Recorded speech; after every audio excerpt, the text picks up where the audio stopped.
오늘 우리가 대하는 이 본문은 교회사에서도 굉장히 중요한 본문이 됩니다. 왜냐하면 우리가 잘 아는 히브리 민족 또는 그들이 국가를 형성하고 이스라엘 백성이라 불렸던, 그리고 그들이 포로로 잡혀간 이후 다시 한 민족으로 한 국가를 형성해서 돌이켜서 유대인 유대 민족이라 불리는 그들에게는 어느 때부터인가 민족적인 배타성과 그리고 종교적인 배타성이 그들 안에 자리 잡기 시작했습니다. 이런 것이 언제부터 생겼는가 하고 살펴보면 창세기의 족장 시대 때부터 이렇게 조금씩 자리 잡고 있다는 것을 여러분 발견하셔야 됩니다. 특별히 야곱 때에 야곱에게는 딸이 하나 있었습니다. 그죠? 디나라고 하는 딸이 있었는데 시장에 놀러 갔다가 인근 부족의 하몰의 아들 세겜에게 겁탈당하는 그런 일이 있었죠. 세겜이 야곱에게 찾아와서 내가 디나를 참 연모하니 나에게 아내로 주십시오 라고 그렇게 간청을 하자 야곱의 아들들이 그 간청을 듣고는 거절합니다. 당신이 아무리 우리에게 많은 걸 준다 해도 우린 들어줄 수 없다. 그러면서 뭐라고 이야기합니까? 창세기 34장 14절 말씀입니다. 시작. 야곱의 아들들이 그들에게 말하되 우리는 그리하지 못하겠노라. 할례 받지 아니한 사람에게 우리 누이를 줄 수 없노니 이는 우리의 수치가 됨이니라. 할례 받지 아니한 사람에게 우리 누이를 줄 수 없다. 이것은 우리의 수치가 된다라고 그렇게 이야기를 했어요. 그러니까 하나님께서 허락하신 그 언약이 오히려 민족의 배타성, 종교적 배타성으로 자리 잡은 겁니다. 자, 이후에 유대 민족이 국가를 형성하게 되고요. 조금 지나자 남과 북으로 분단이 되고 북쪽은 어떻게 해요? 아수르로 넘어갔고 그 아수르와 강제 혼인을 해서 혼혈인들을 만들어내야 했습니다. 남쪽 유다도 얼마 지나지 않아서 바벨론에게 포로로 잡혀가는, 그래서 나라가 다 망하는 꼴이 되고 말았어요. 오랜 시간이 지난 이후에 다시 그들이 나라를 찾고 복귀했을 때에 그들에게 민족적인 배타성, 종교적인 배타성은 굉장히 강해져서 돌아왔어요. 그래서 뼛속까지 이방인을 혐오하게 되는 그런 민족이 되어버리고 만 겁니다. 지금도 마찬가지. 그런데 오늘 이 본문을 계기로 유대인과 이방인 사이에 가로막혔던 그 견고한 담벼락이 무너져 내리기 시작했습니다. 다 무너진 건 아닙니다, 물론. 그러나 기독교 신앙 안에서만큼은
병든 자 고치셨죠. 안식일에는 그 어떤 의료 행위도 허락되지 않았기 때문이에요.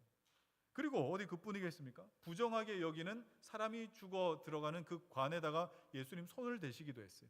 문둥병자를 가까이 하셔서 치료하시기도 했어요. 그리고 관음하던 현장에서 붙들려온 그 여인을 돌로 치려고 할 때 누구든지 죄 없는 자가 먼저 돌로 치라 하시며 그 자리에서 용서를 선포하셨어요. 자, 심지어 당시 예루살렘 성전에 들어가서 비둘기 파는 자, 그리고 또 환전하는 자, 그들의 상을 다 뒤집어 엎으시면서 너희가 하나님의 집을 도둑의 소굴로 만들려 한다면서 그렇게 버럭버럭 화를 내시기도 하셨어요. 가는 곳마다 막 좀 제자들의 마음이 조마조마한 거예요. 무슨 일이 또 일어날까 싶어서. 마치 혼돈과 무너뜨림을 몰고 다니는 분처럼 여겨졌던 것입니다. 자, 예수님의 이런 모습을 보면서 우리는 복음이 가지고 있는 굉장히 중요한 특징 하나를 알 수 있겠죠. 그게 무엇입니까?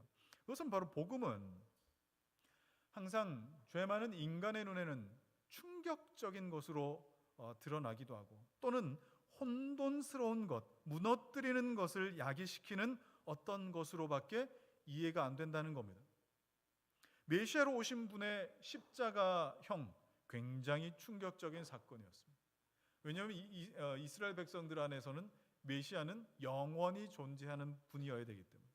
그리고 그분은 십자가 위에 돌아가실 때에 그냥 그렇게 끝내지 않은 부활하셨다고 합니다.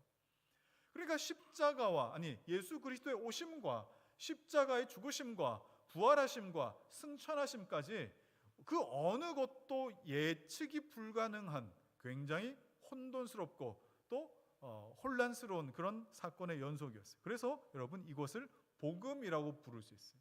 우리가 예상 가능했다면 복음이 될 수가 없는데, 예상 가능할 수 없고 때로는 그것이 우리에게 충격적이요 혼란스럽기까지 한다 할지라도 그것이 복음이 가지고 있는 특징이라 이 말이에요. 사람들이 가지고 있는 그 고정관념이라고 한다든지 단단한 어떤 신념이라든지 세계관이라든지 이런 것들에 대해서 주님은 새로운 혼돈을 선포하십니다. 그리고 새로운 질서를 말씀하시기 전에 그것을 흔들어 놓는 무너뜨림의 과정을 반드시 경험케 하십니다. 그리고 나서 어떻게 하시죠? 새로운 창조를 이끌어내시는 거예요. 이것이 예수님 사역의 특징입니다. 그러니까 복음은 때로는 거룩한 혼돈처럼 무너뜨림을 야기한다. 그렇게 말씀 들으면, 아니 어떻게 복음을 들으면 그런 일들이 일어나는가 하고 조금 불편하게 받아들이는 분들도 계실지 모르겠습니다. 여러분이 예수의 복음을 듣고 알게 되었을 때, 여러분 이것이 하나님 말씀이 정말 어떻게 나에게 들려지는가를 한번 생각해 보십시오. 그것이 기독교 신앙의 어떤 정보 전달의 차원이십니까? 아니면 다른 어떤 종류이십니까? 예수의 복음이 나에게 정말 내 심령에 전달될 때, 그때 성령께서 그 복음을 조명하시면 어떤 일이 일어나는지 아십니까? 그건 정보 전달이 아니라 내 삶과 존재가 진동하는, 지진이 나는 그런 것을 경험하게 됩니다. 여러분의 심령 속에 지진이 난다고요. 지진이 뭡니까, 여러분? 지금까지 내가 두 발로 딛고 있던 그 근간이 흔들려 버리는 겁니다. 지진이 일어나면 일본인들이 지진을 그렇게 두려워하는 이유가 무엇입니까? 내가 서 있는 곳에 대한 보장을 할 수 없다는 것 때문에 지진을 두려워하는 거예요. 그래서 그동안 내가 잘 살아왔구나, 그동안 내가 모아온 것이 안전하구나, 그리고 내가 많이 알고 있구나, 그리고 내가 스스로 믿고 있다라고 생각하는 그 믿음이라고 하는 것, 그리고 내가 스스로 조각해 놓은 나의 어떤 종교들과 믿음들, 나만의 방식들, 이 모든 것이 예수 그리스도의 복음에 성령이 조명되기 시작하면 송두리째 흔들리는 것을 경험한다. 그래서 지진이라고 하는 거예요. 여러분은 어떠시죠? 여러분은 복음을 듣고 이런 충격을 받은 적이 있으십니까? 나는 모태신앙이어서 그런 경험이 없습니다. 아니요, 모태신앙이든 아니든 그것과 상관없이 복음을 제대로 듣기만 하면, 그것이 나에게 다가오면 내 삶의 근간부터 흔들리는 충격이 있습니다. 하나님께서는 이런 혼돈과 무너짐 위에 새로운 창조를 이루어내시는 거예요. 창세기 1장도 그렇게 시작되지 않습니까? 하나님께서 기성품으로 완벽한 창조의 세계를 한꺼번에 세팅하지 않으시고 땅이 혼돈하고 공허하고 흑암이 깊음 위에 있는 중에 그것을 지나고 나서 빛이 있으라 하시며 그때부터 창조가 시작되는 거예요. 그래서 복음은 새 창조라 불립니다. 뭐라고 부른다고요? 새 창조, New Creation이라고 불리는 거예요. 그게 복음입니다. 이전 것은 지나야 새 것이 되는 것입니다. 그런데 오늘 많은 사람들이 신앙생활하면서 이 혼돈과 무너짐의 어떤 경험 없이 그냥 그 위에 복음을 세우고 말씀을 덧입혀서 덧대는 신앙을 하려고 합니다. 제가 종종 말씀드리잖아요. 저도 내노라 하는, 대한민국에서 내노라 하는 교회에서 10수년을 살겠습니다. 목숨 걸고 종교개혁한 개혁자들의 이 신앙 고백 위에 서 있는 우리 교단입니다. 저는 우리 교단을 굉장히 자랑스럽게 여깁니다. 그래서 그 치열했던 천년의 중세 카톨릭의 압제에서 우리가 독립할 때에 그들은 목숨 걸고 개혁하고 카톨릭으로부터 벗어났어요. 그래서 그 개혁주의 신앙의 모토 위에 서 있는 교단이 우리 교단이에요. 근데 저는 아직도 이해가 안 되는 것이, 한 교단에서 이 신앙 고백을 함께 하면서도 왜 개교회로 오게 되면은 교회마다 추구하는 것이 이렇게 다르고 또 목적하는 것이 이렇게 달라져 버릴까 하는 것이 저는 아직도 이해가 안 됩니다. 분명히 우리가 어떤 신앙 고백을 하고 어떤 신학을 토대로 하여서 성경을 대해야 하는지 같은 신학교에서 분명히 다들 배웠음에도 불구하고 졸업만 하면 목회 성공이라고 하는 그 알 수 없는 그 어떤 지향점을 향해서 전부 각자 도생이에요. 그러다 보니 교회마다 같은 교단 안에서도 목적이 다르고 목표가 다르고 지향점이 다 달라버리는 겁니다. 저는 이런 점에서 솔직히 로마 가톨릭이 부러울 때가 있어요. 그들은 강력한 사제 특권이 있고요. 그리고 미사를 통해서 전 세계 가톨릭 교회를 한 목소리 내도록 만드는 거예요. 그것만큼은 부러운 것도 없는 것 같아요.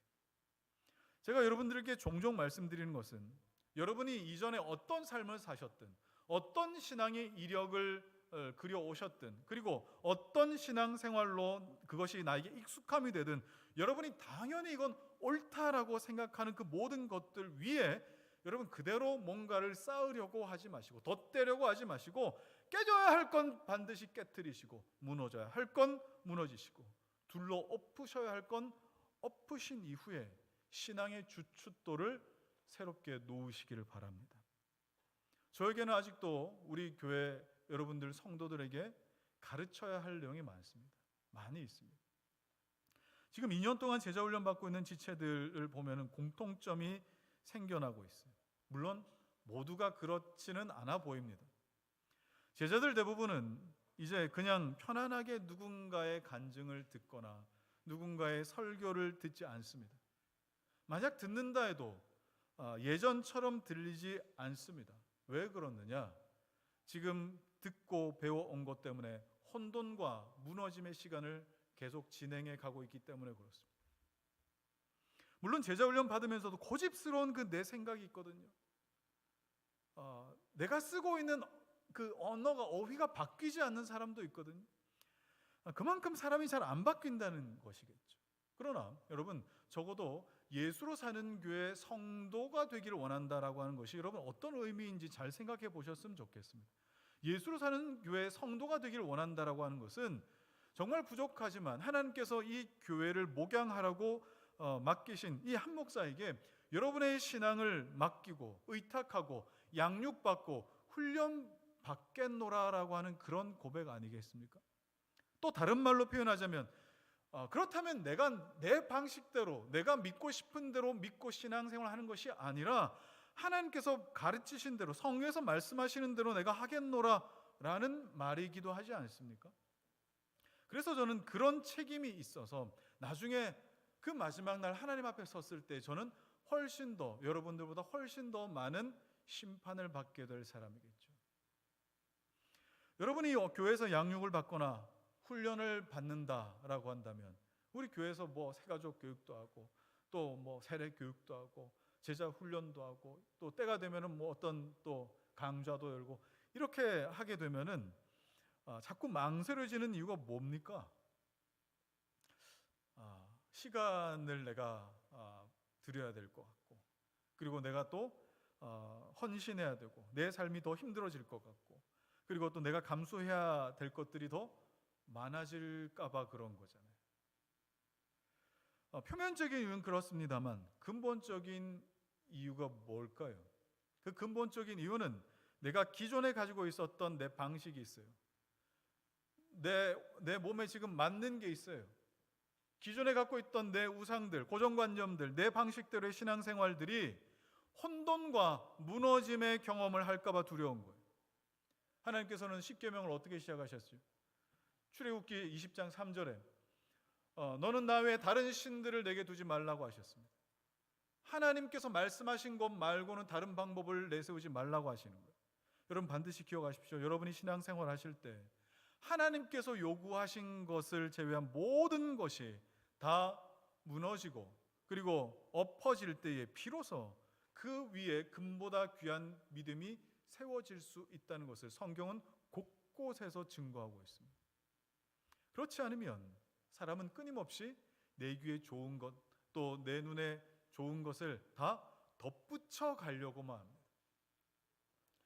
우리는 본성적으로 신을 많이 가질수록 좋다고 생각합니다. 그래서 사람들이 위기 때에 하나님, 부처님, 성모 마리아 하면서 별거 다 찾는다고 하죠. 뭐 때문에 그래요? 신이 많으면 많을수록 좋다고 생각하기 때문에 그래요. 그런 걸 뭐라고 부르죠? 다신론이라고 부릅니다. 나는 다신론자는 아닙니다. 나는 유일하신 우리 여호와 하나님만 믿기 때문에 다신론자는 아닙니다. 여러분 과연 그렇습니까?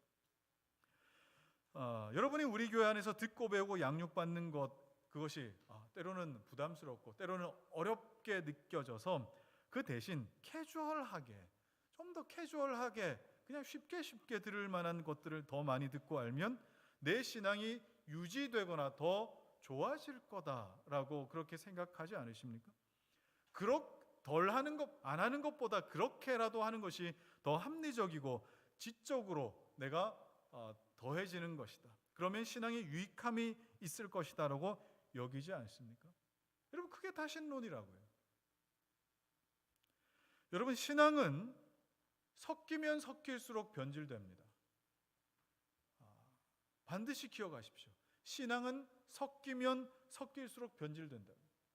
저는 개인적으로 성도들의 신앙의 형편들을 이렇게 마주하게 될 때에 신앙의 그 이력이라고 할까요? 그게 어쩔 수 없이 이력서가 되게 이렇게 많은, 그 내용이 많은 분들이 있지 않습니까? 장로교에서도 신앙생활하고, 감리교에서, 순복음회, 침례교회, 성결교회, 그리고 또 이단에 있다가 이렇게 신앙생활이 화려해요. 이런 분들보다는 개인적으로는 그냥 생 날것인 사람이 훨씬 더 수월합니다. 생 날것인 사람, 아예 아무것도 모르는 사람. 왜 그런지 아십니까? 이런 분들은 뭘 섞으려고 하지도 않아요. 왜요? 뭘 알아야 섞지. 아무것도 모르니까 그냥 이렇게 하십시오 하면 그렇게 하고, 하지 마십시오 안 해요. 그런데 신앙생활을 하래. 산전수전, 공중전, 육지전 다 경험한 사람들은 제가 가르친 이것이 그들의 신앙 이력의 한 줄 정도밖에 되지 않습니다. 또 보태려고 하는 거예요. 그러지 마시라는 겁니다. 자, 오늘 본문에는 하나님께서 새 창조를 행하실 때에 반드시 경험케 하시는 것이 무엇인가 하는 것을 알 수 있게 하시죠. 자, 오늘 9절 말씀 보겠습니다. 시작. 이튿날 그들이 길을 가다가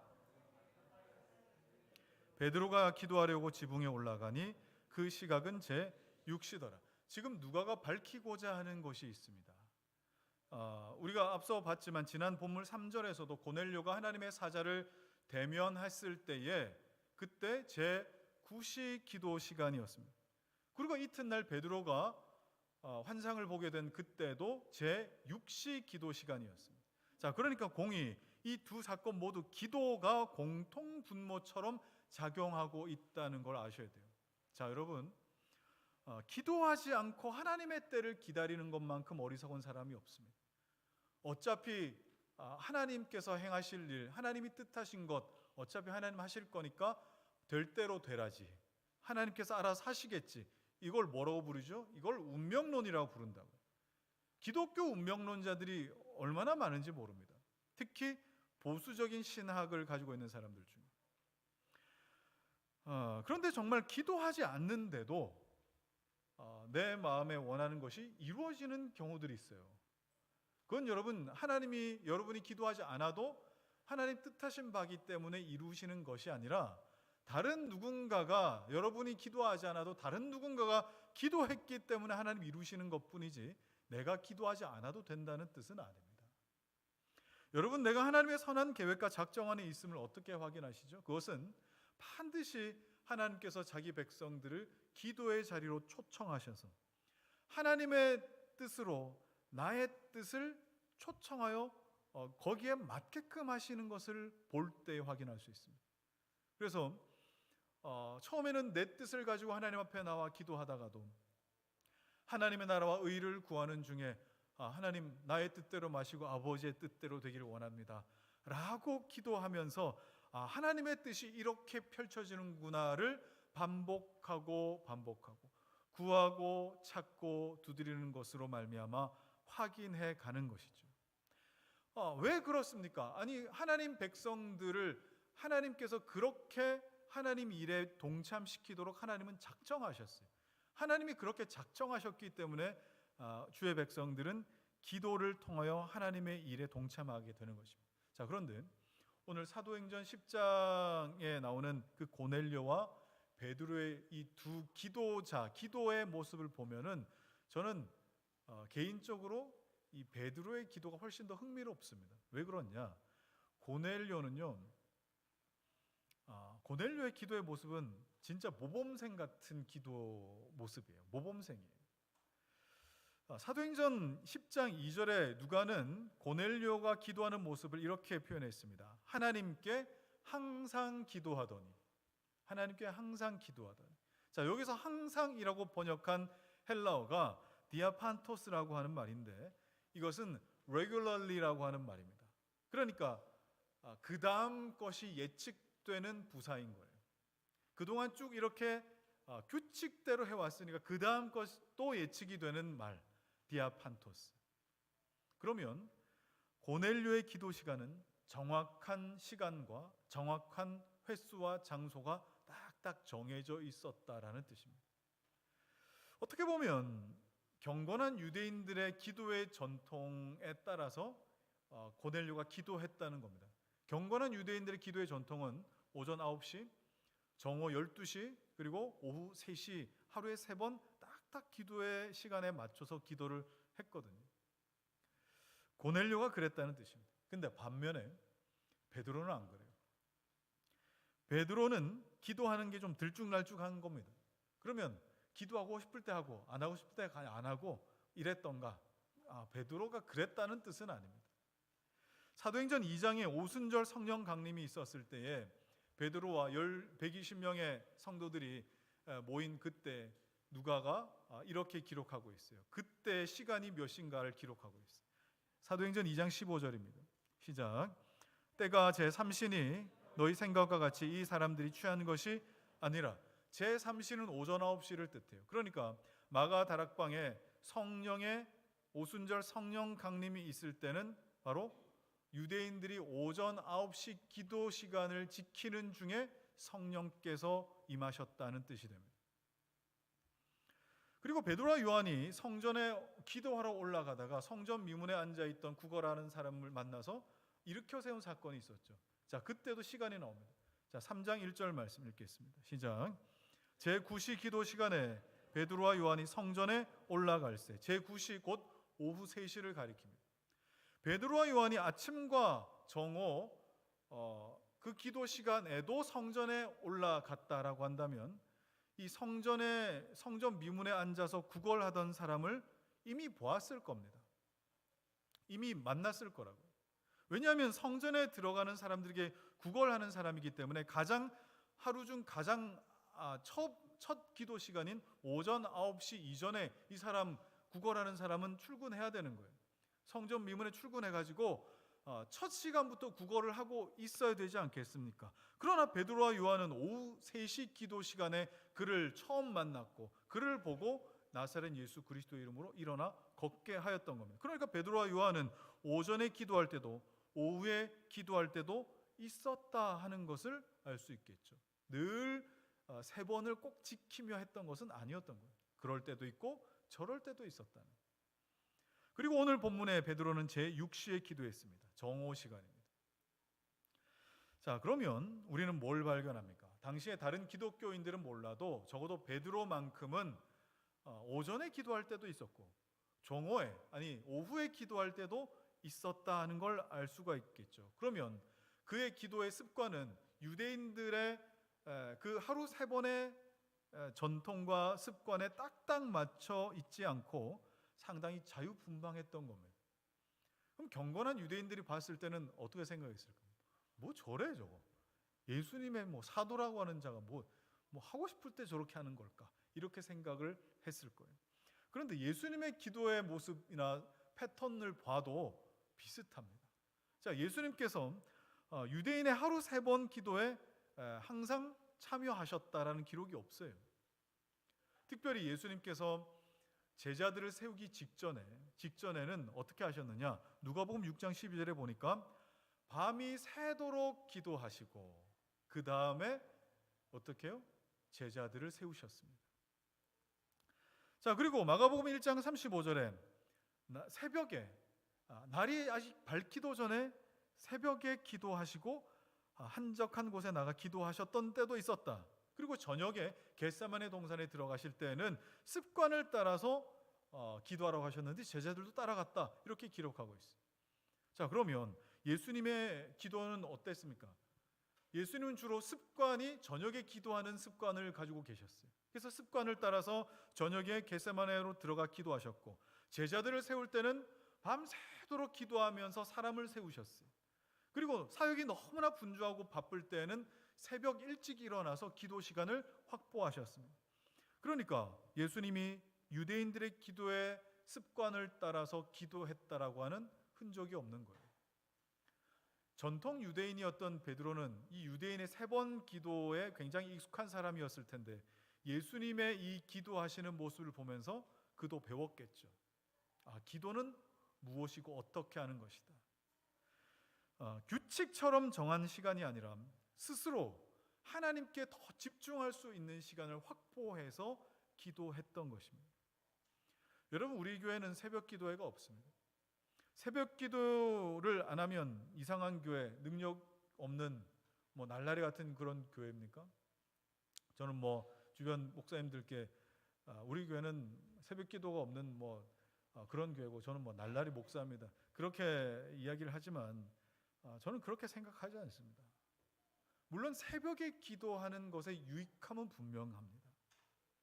그러나 저는 어떻게 성도들로 하여금 더 기도의 마음을 쓰게 할까? 어떻게 더 많이 기도하게 할까에 집중하지 어떤 특정한 시간에 기도하게 할까는 그러고 싶지는 않습니다. 그래서 내년 우리 교회가 바로 이 부분에 좀 더 집중하려고 합니다. 더 많은 성도들이 더 기도에 집중하게끔 하자. 베드로는 시간이나 장소에 얽매이진 않았지만 분명한 건 뭡니까? 누구에게도 간섭받지 않고 방해받지 않는 기도의 시간, 기도의 장소를 계속 확보하기 위해서 애를 썼다는 것은 분명하다.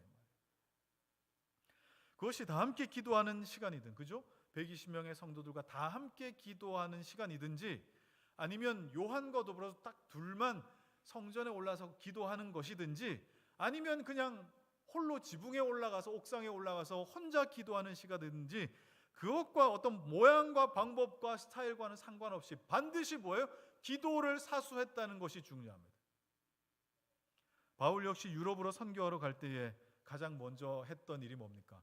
기도처를 찾았던 일입니다. 기도하는 곳을 제일 먼저 찾았어요.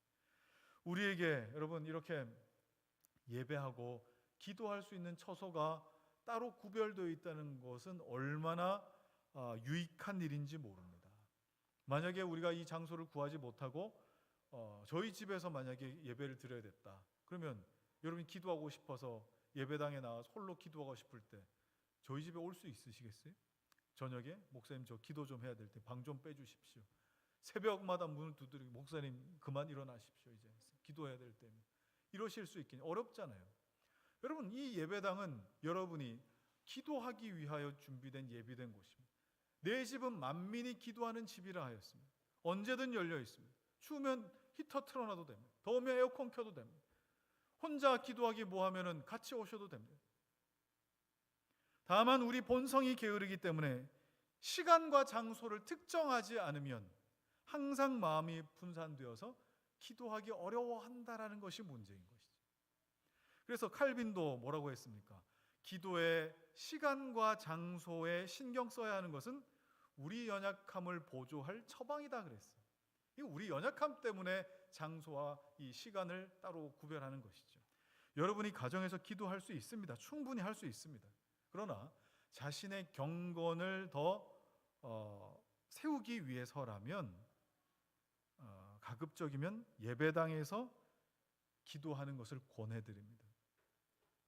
가정에서 기도하면 애들 신경 쓰랴, 빨래를 내가 했나, 지금 빨래가 쌓여있나, 설거지가 지금 내가 어떻게 해놨던가, 지금 내가 못한 일이 뭐가 있을까, 애들 밥하랴, 뭐 별게 다 신경 쓰이고 못해요 여러분 기도 잘.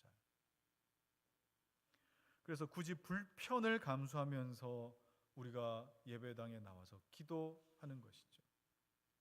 우리가 예배당에 모여 기도하면 여러 가지 장점이 있습니다. 그것은 뭐냐? 누군가가 나에게 기도할 때 나의 힘이 될 때가 있습니다. 그리고 나의 기도가 누군가에게 힘이 될 때가 있습니다. 그리고 무엇보다 가장 유익한 건 뭡니까? 내가 힘써서 다른 어떤 것들을 포기하고 나의 안락함을 뒤로하고 예배당에 나와 기도할 때 하나님께 더 집중할 수 있다라고 하는 큰 장점이 있지 않습니까? 그래서 바울도 자기 숙소에서 기도하지 않고 항상 기도처를 찾아 나섰던 것을 우리가 본다면 여러분 반드시 기도를 사수하십시오. 한번 따라 합시다. 기도를 사수하자. 기도를 사수하자. 여러분 이 일에 힘을 내시기 바랍니다. 자, 오늘 본문에 흥미로운 점 한 가지를 또 발견하죠. 10절과 11절 말씀 시작. 그가 시장하여 먹고자 하매 사람들이 준비할 때에 황홀한 중에 하늘이 열리며 한 그릇이 내려오는 것을 보니 큰 보자기 같고 네 귀를 메어 땅에 들이었더라. 베드로가 기도하는 시간이 하필 정오였습니다. 정오는 무슨 시간이죠? 점심시간이지 않습니까? 그래서 사람들이 그 밑에서 음식을 준비하고 있으니까 옥상에서 기도하던 베드로에게 이 음식 냄새가 솔솔 올라왔던 것 같아요. 그래서 한창 배가 고프다, 이제 기도를 좀 이제 마무리하고 이제 밥 먹으러 내려가야 되겠다 하던 그때에 황홀한 중을 경험했습니다. 황홀했다 그랬어요. 이 황홀했다라고 하는 표현이 뭐냐면 그냥 나도 알지 못하는 사이에 아득한 환상을 보게 되는 것입니다. 자, 그런데 이 장면이 왜 흥미로운가 하면은 베드로가 지금 상당히 배고픈 상태였는데 이 배고픈 상태를 표현하는 것과 그리고 지금 하늘에서 내려온 이 장면이 식재료들이 일단 내려온 거 아닙니까? 이 식재료들이 포장되어 내려오는 이 모습이 너무 상세하게 표현되어 있다는 거예요. 그냥 베드로가 환상을 봤다, 그냥 간단하게 이렇게 말해도 되거든요. 근데 굉장히 상세하게 이 장면을 표현해 놨어요. 그릇이 내려오는데 보자기에 쌓여 있고 그 안에 어떤 내용물이 들어 있고 너무 상세한 거예요. 자, 왜 그랬을까? 자, 그 이유는요, 저는 이렇게 생각합니다. 하나님께서 직접 준비하신 것처럼 정성스럽게 준비되었다는 것을 강조하기 위해서. 자, 이런 건 우리나라 정서도 굉장히 비슷합니다. 우리가 누군가에게 선물을 줄 때에 뭐 박스에 들어있는 거라든지 아니면 그릇에 들어있는 거라든지 이런 거 아니면 뭐 그 물건 그냥 그대로를 그냥 이렇게 선물을 해줄 수도 있습니다. 근데 정말 정성스럽게 우리가 전달할 때 뭐 합니까? 보자기에 이렇게 싸죠. 그냥 보자기도 아니고 금빛으로 이렇게 딱 돼 있는 거, 아니면 뭐 이렇게 자줏빛으로 돼 있는 거, 이런 걸 싸면은 어떤 느낌이 듭니까? 정말 내가 정성스럽게 준비했습니다라는 그런 메시지와 더불어서 또 보자기로 싼다는 건 어떤 의미가 있죠? 안의 내용물을 직접 확인할 수 없게끔 하는 효과가 있어요. 그러니까 안의 내용물을 어떤 내 임의로 짐작하지 말고 내가 준비한 것을 직접 나중에 확인해 보십시오라고 하는 그런 의미도 분명히 포함되어 있는 겁니다. 그런데 이 장면이 바로 하나님께서 의도하신 장면이 아닐까 싶어요.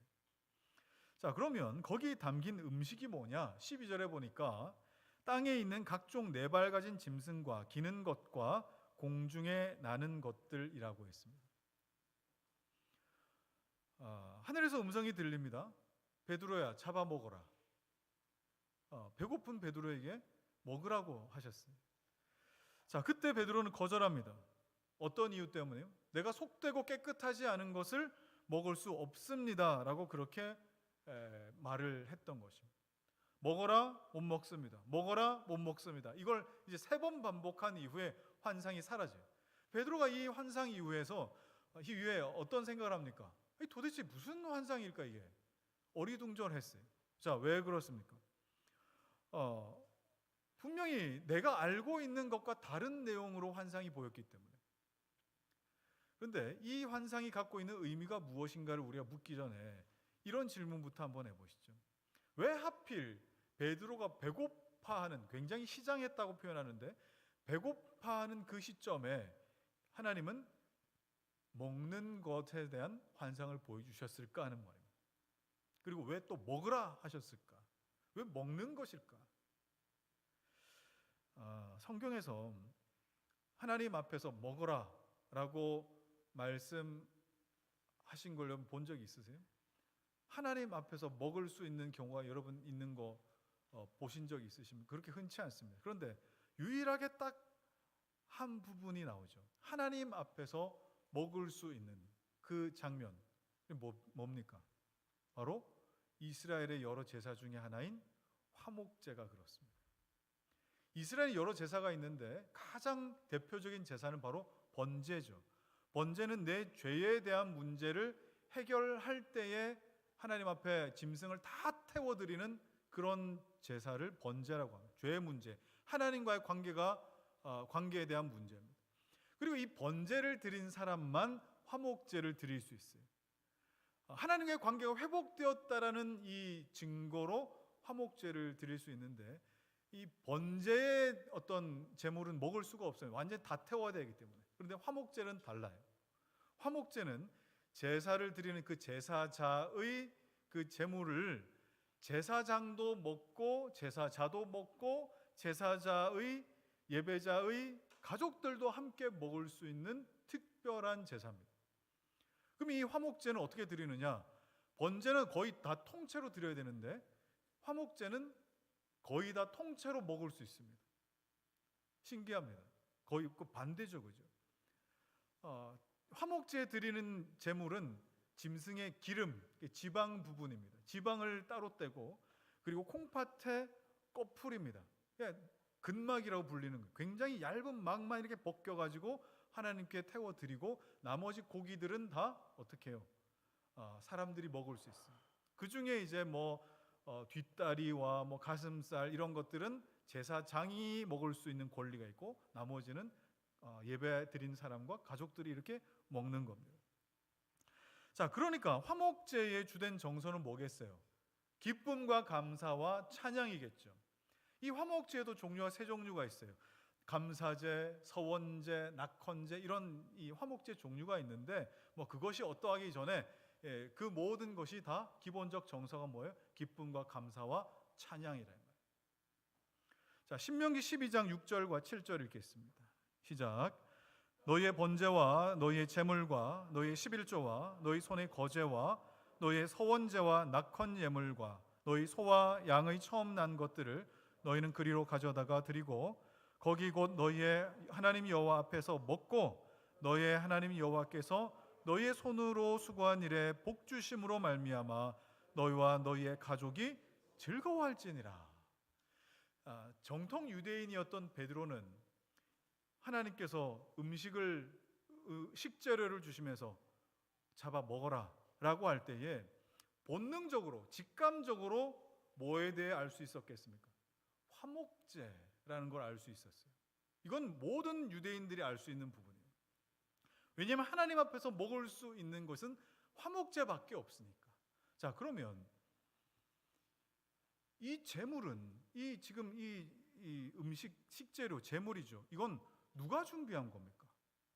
하나님께서 준비하신 건데, 그러면 이걸 먹을 수 있는 화목제에서 먹을 수 있는 대상은 제사장과 제사자의 본인과 가족들인데 자기는 지금 어떤 입장에서 지금 이 말씀을 듣는 거예요? 어떤 입장일까요? 제사장의 입장입니다. 왜 그래요? 이건 본인이 준비한 게 아니기 때문이죠. 본인이 준비한 게 아닌데 하나님이 먹으라 하셨다면 이건 지금 이 자리에서 제사장의 입장으로 이 말씀을 듣는 것입니다. 그러나 베드로는 그럴 수 없었어요. 지금 너무 배가 고프고 제사장의 권리와 특권으로 이걸 분명히 먹을 수도 있지만 먹을 수 없었다 이 말이에요. 왜요? 이건 내가 생각할 때에 부정한 짐승이거든요. 부정한 짐승. 그래서 하나님, 내가 지금 아무리 배가 고프고 권리가 있지만 이건 내가 먹을 수 없습니다. 내가 먹어본 적도 없습니다. 그러나 베드로는 그 환상을 통해 교훈하고 계신 하나님의 의도를 전혀 알지 못했어요. 하나님께서 깨끗하게 하셨다는데 왜 네가 부정하다고 하는 거야? 주님 이렇게 물으시는 겁니다. 율법에서는 뭐 어떻게 나와 있습니까? 분명 어떤 종류가 있어요. 부정한 짐승의 종류가 있고요. 그 종류는 모양과 생김새로 판단이 되게끔 되어 있습니다. 그러니까 베드로가 그 짐승들을 부정하다라고 했으면 그 율법에서 부정한 짐승들이 있었음이 분명해 보입니다. 그런데 하나님 왜 이렇게 말씀하셨을까? 율법에는 분명 부정한 것이다, 먹지 못하는 짐승이라 했는데 하나님 왜 이렇게 말씀하시는 걸까? 내가 지금 잘못 들은 건가? 굉장히 혼란스럽겠죠. 그런데 그때 환상이 끝나고 노크가 울리고 나서 고넬료가 보낸 사람들이 찾아온 거예요. 그 이후에 복음이 이방인에게도 증거될 수 있다라고 하는 놀라운 사실을 듣고 화목제라고 하는 것이 이만큼 하나님께서 넓게 생각하시는구나, 얼마나 복음의 능력이 큰가 하는 것을, 화목제의 의미가 새로워진다라고 하는 것을 베드로가 알 수 있게 되었던 겁니다. 자, 여러분, 오늘 이 장면에서 뭘 우리는 다시 반복하여 교훈받습니까? 복음이 얼마나 큰 혼돈과 무너뜨림을 가져다 줄 수 있는지 여러분 발견하십니까? 복음이 심지어 지금 베드로는 예수를 믿고 있는 사람임에도 불구하고 예수를 믿는 그런 사람들조차도 혼란스럽게 만들고 무너뜨리려고 하는 것을 여러분 경험하십니까? 보고 계시죠?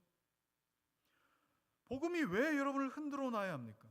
복음이 진리가 아니기 때문이 아니라 우리가 서 있는 그 자리가, 우리가 머물고 있는 그 삶이 혼잡하고 진리가 아닌 것 위에 있어서 반드시 무너져야 되고 깨져야 되고 수정이 필요한 부분이기 때문에 그렇습니다.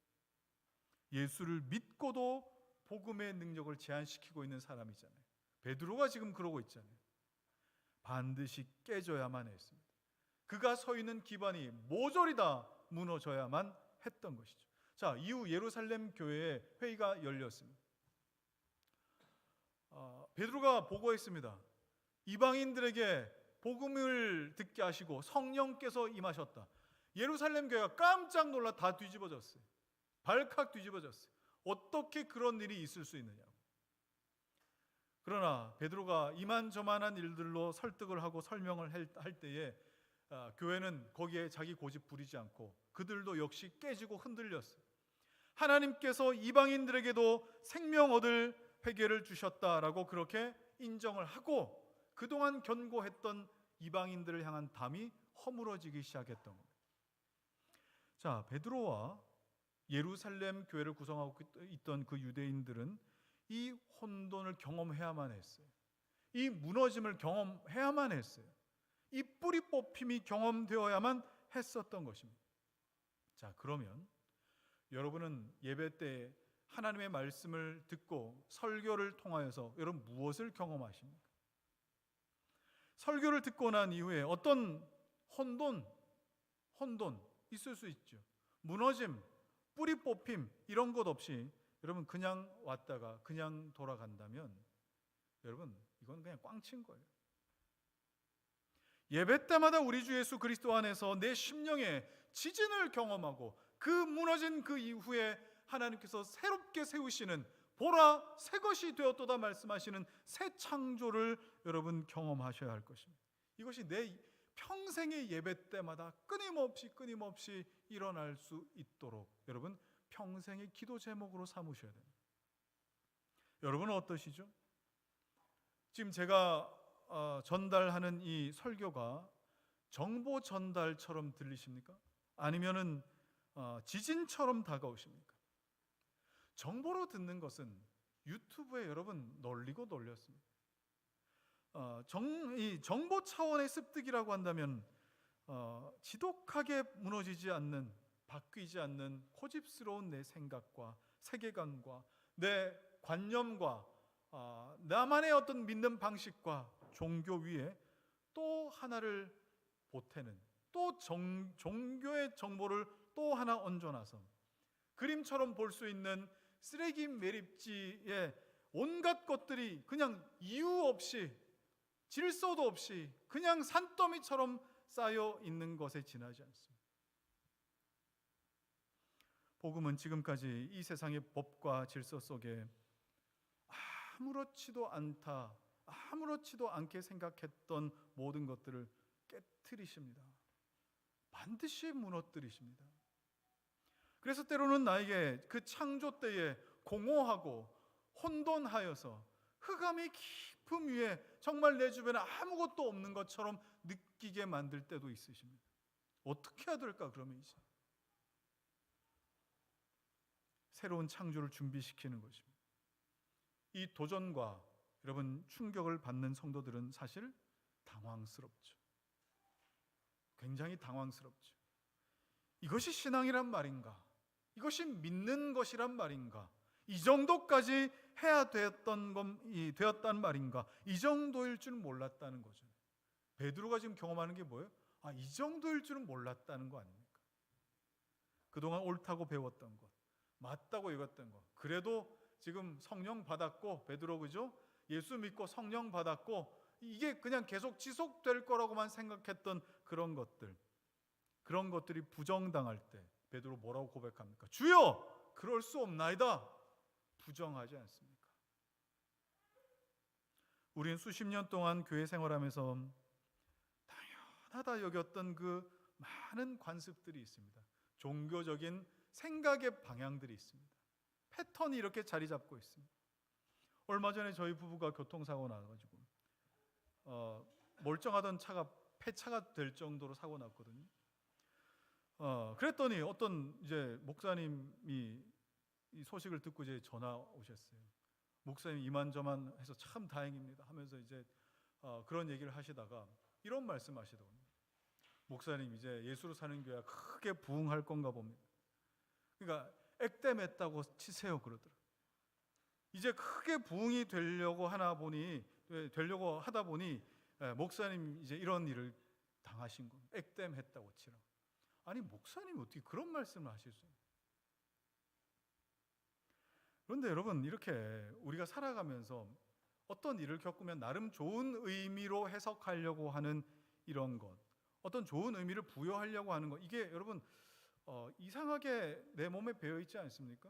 그래서 믿는 사람은 싫은 상황에서도 좋다라고 그렇게 말해야 되고 좋게 인도하실 거라고 그렇게 말해야 되는 것이 꼭 믿음 좋은 사람의 습관처럼 그렇게 여겨지지 않습니까? 여러분 이걸 기독교 신앙 안에 받아들이는 것이 어떤가? 여러분 이게 실존주의 철학에서 온 폐해라는 것을 여러분 아셔야 됩니다.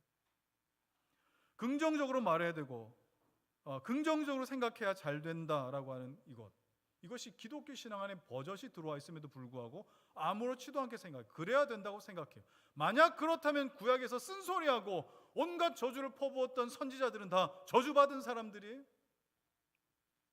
로마 카톨릭에서 개혁하고 목숨 걸고 나왔으면서도 로마 카톨릭을 큰 집이라 생각하고 그들의 전통을 그냥 우리 교회 안에 또 아무렇지도 않게 받아들이려고 하는 거, 그게 옳습니까?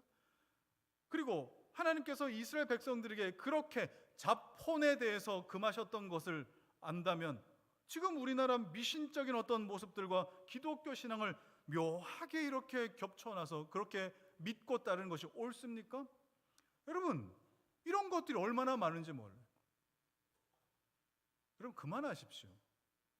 그만하시라고요. 이 예배 시간에 정보를 쌓아가는 것만으로 여러분 그렇게 끝나면 안 돼요.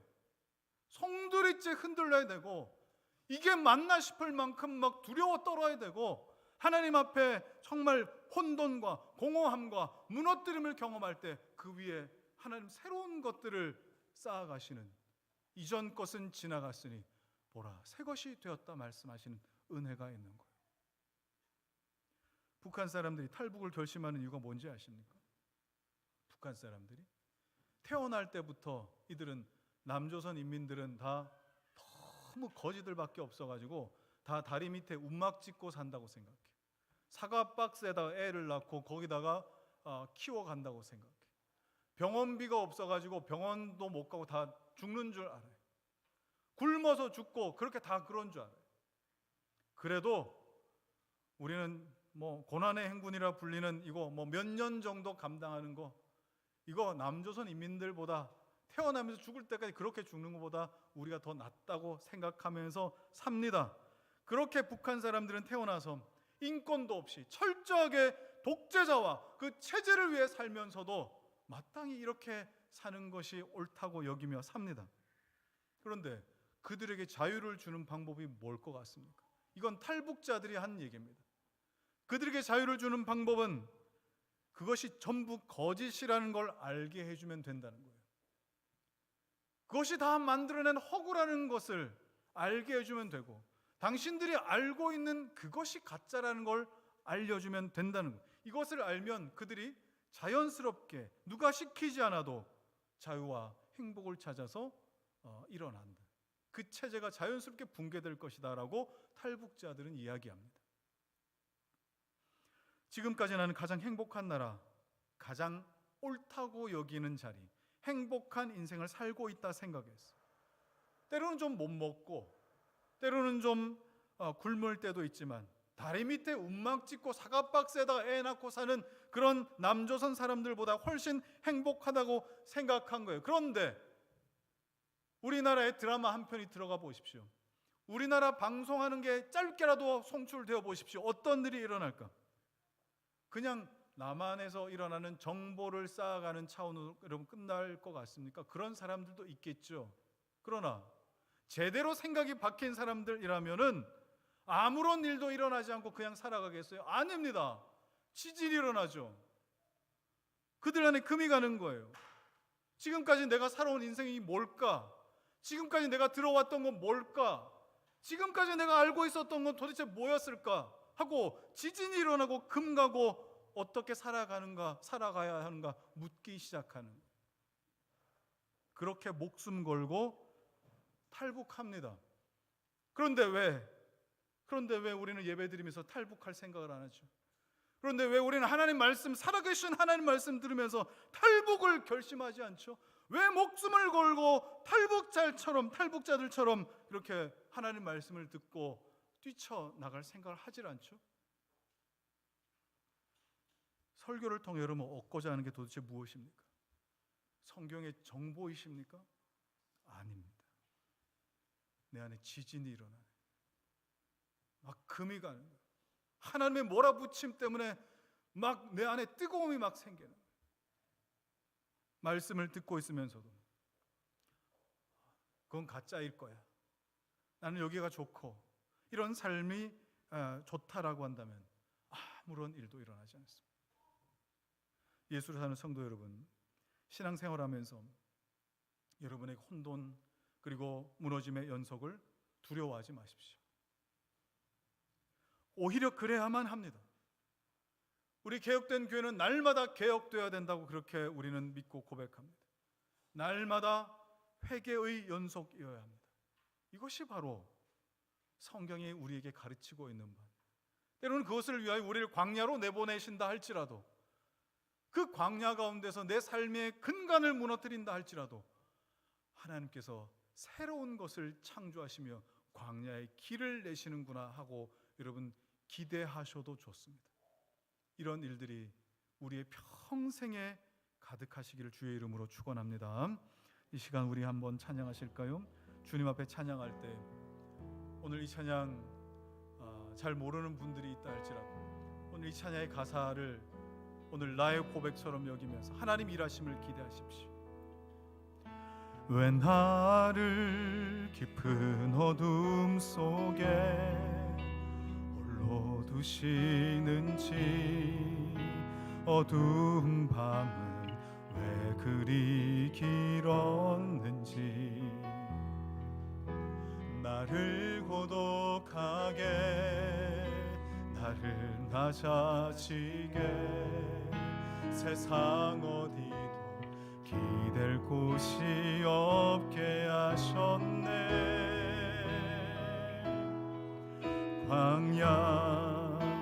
광야에 서 있네.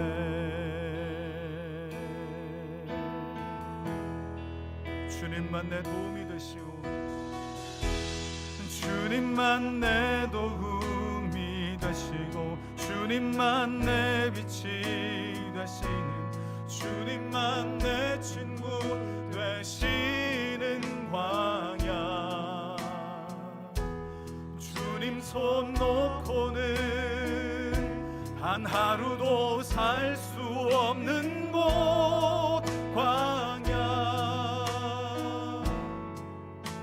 광야에 서 있네. 우리 다시 한번 더 찬양할까요? 왜 나를 깊은 어둠 속에, 나를 깊은 어둠 속에 홀로 두시는지, 어두운 밤은 왜 그리 길었는지, 나를 고독하게 나를 낮아지게 세상 어디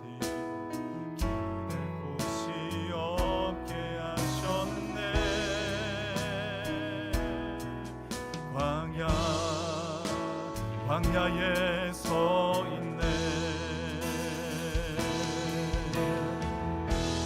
주님만 내 도움이 되시고 주님만 내 도움이 되시고 주님만 내 빛이 되시는, 주님만 내 친구 되시는 광야.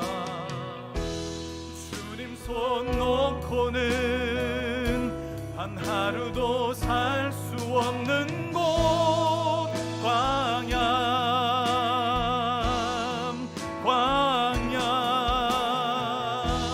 주께서 나를 사용하시려 나를 더 정결케 하시려 나를 택하여 보내신 그곳 광야. 성령이 내 영을 다시 태어나게 하는 곳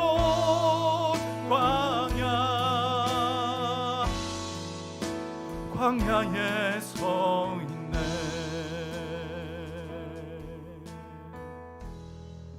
내 자가 산산이 깨지고 높아지려 했던 내 꿈도 주님 앞에 내어놓고 오직 주의 뜻만 이루어지기를, 나를 통해 주님만 드러나시기를.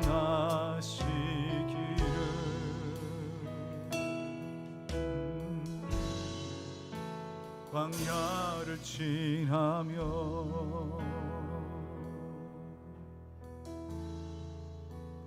여러분, 베드로는 예수 믿지 않는 불신자가 아니었습니다. 예수님의 제자 중 한 명이었고 이미 성령의 충만함, 성령의 기름 부음을 받은 사람입니다. 그가 설교하면 5,000명씩 돌아왔고 다비다야 일어나라 그러면 죽은 자도 살아나는 사람이었습니다. 그럼에도 불구하고 깨져야 할 것이 있었던 거예요. 그럼에도 불구하고 혼란스러워해야 했던 것이 있었어요. 여러분 어떠시죠? 여러분 괜찮다 생각하세요? 괜찮음 속에 혼론의 말씀, 나를 뿌리 뽑힐 것 같은, 나를 뿌리 뽑혀 버릴 것 같은 그런 말씀 증거될 때 여러분 정말 뿌리 뽑혀 갈 것 같은 두려움이 많습니다. 여러분 뽑히셔야 돼요. 무너뜨려야 될 건 무너뜨리셔야 돼요. 둘러 엎을 건 엎으셔야 돼요. 하나님은 지금 베드로에게 이걸 지금 요구하고 만들어가고 계십니다.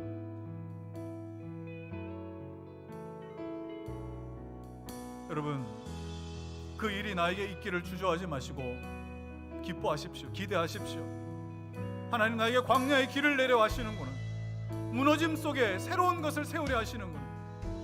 땅이 깊음 가운데, 혼돈 가운데, 어둠 가운데 있지만 빛이 있으라 말씀이 따를 것이구나. 여러분 이것을 생각하면서 이전 것은 지나갔으니 이전 것이 지나가야 보라 새 것이 되는 것입니다. 하나님 앞에 이 기대와 소망을 가지고 하나님이여 주 안에서 내가 새로운 피조물 되기를 소망합니다. 하나님 끊임없이 개혁된 자도 개혁되어야 함을 우리가 알고 믿을 때에 하나님 나에게 이 은혜가 주님 앞에 서는 날까지 있게 하여 주시옵소서. 이 시간 주여 한번 부르고 같이 기도하겠습니다. 주여 아버지 하나님 감사합니다. 오늘도 아버지 하나님이여 예수 그리스도를 주와 그리스도를 믿는 하나님 믿음의 사람 베드로에게도 아버지 하나님께서 흔들어 놓아야 할 것이 있었다면, 뿌리 뽑으셔야 할 것이 있었다면, 혼란스럽게 만드시고 무너뜨리셔야 할 것이 있었다면 하나님은 반드시 무너뜨리셔서 그곳에 하나님께서 기뻐하시는 새로운 질서와 새로운 하나님의 방법과 하나님의 법을, 하나님의 놀라운 아버지 하나님의 정말 기쁨을 회복시키시는 하나님이심을 우리는 오늘 발견하게 됩니다. 하나님 무너질까 두려워하여서, 아버지 하나님 뽑혀버릴까 두려워하여서 아버지 하나님 주의 말씀을 거절하고 주여 내가 그럴 수 없나이다, 주여 내가 그럴 수 없나이다 하며 아버지 하나님이여 저항했던 나의 모습이 있거든. 오늘 아버지 하나님 주의 말씀이 증거되는 곳마다 하나님께서 아버지 하나님이여 정말 무너뜨리시는 은혜, 하나님이여 정말 뿌리 뽑으시는 은혜, 하나님 나를 변화시켜서 나를 광야로 내모셔서 그곳에서 하나님의 은혜를 경험케 하시는 은혜가 하나님 있게 하여 주옵소서. 하나님 내가 이 일을 환영합니다. 내가 이 일을 기뻐합니다. 아버지 하나님 내 삶에 이런 일들이 없기를 바라는 것이 아니라 하나님 나에게 이런 일을 허락하실 때에 주여 이전 것이 하나님 지나고 새 것으로 만드신 하나님의 은혜가 무엇인지 내가 알게 하여 주옵소서. 나로 말미암아 경험케 하여 주옵소서. 그 위에 새롭게 지어가는 은혜를 허락하여 주옵소서. 오 할렐루야. 주님께서 이렇게 일하심을 인하여 내가 감사하고 주님의 교회를 하나님 그렇게 세워가시기를 소망하고 주의 성도들의 믿음과 신앙과 주의 가정들을 하나님 그렇게 아버지 정말 세워가시기를 소망하오니 은혜를 더하여 주시옵소서. 베드로야 일어나 잡아먹으라 하거늘 베드로가 이르되 주여 그럴 수 없나이다, 주여 그럴 수 없나이다. 하나님 주님 나를 이런 모양 저런 모양으로 흔들어 가실 때 주여 내가 그럴 수 없나이다 하는 나의 견고함들이 얼마나 많이 노출되는지 모릅니다. 하나님의 말씀이 우리를 설복하실 때마다 남김없이 하나님 앞에 다 벗겨지게 하시고 남김없이 하나님 앞에 다 무너지게 하시고 하나님 기뻐하지 않는 자의 삶들이 남김없이 하나님 뿌리 뽑히게 하여 주셔서 이전 것은 지나갔으니 날마다 새 것이 되어가는 은혜를 허락하여 주시옵소서. 이제는 우리 주 예수 그리스도의 은혜와 하나님의 사랑과 성령의 교통하심이 하나님께서 빚어가실 때마다 아멘 아멘 주여 나에게 이 일이 이루어지기를 원하나이다 하며 기쁨으로 기대하고 순종하기로 소망하는 사랑하는 성도들 머리 위에와 저들의 가정과 생업과 자녀와 주의 몸된 교회 위에 이제로부터 영원토록 함께 있을지어다. 아멘.